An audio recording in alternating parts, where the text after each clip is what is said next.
as well. All right, Vanna, why don't you tell them what we have up front here in the showcase? Guys, next up, we've got some 2 gallons of Abies beshanzuensis.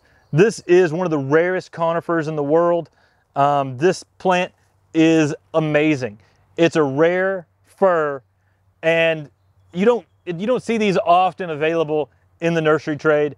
I know that our good friend Tom Cox was instrumental in getting this into the nursery trade, and he was able to get cuttings and then get them produced around.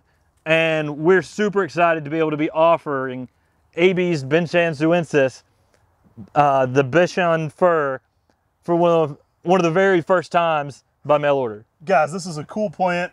I know that Tom and Talon have told us this is one of the rarest conifers in the entire world, and really fun one to be growing here.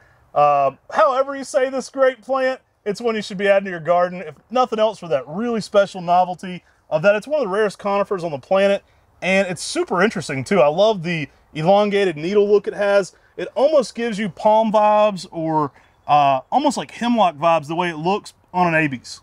Now, if you listen to our podcast with Tom Cox, he goes in and talks more about this plant and its sort of story of how there were like 2 or 3 of this plant in existence, and now it's getting propagated, which is pretty cool.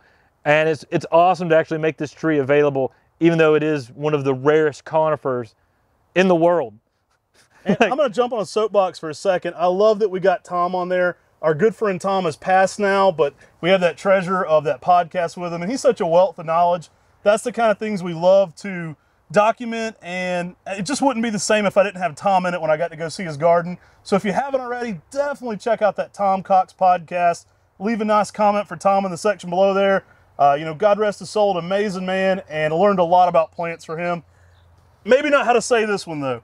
Abies beshanzuensis?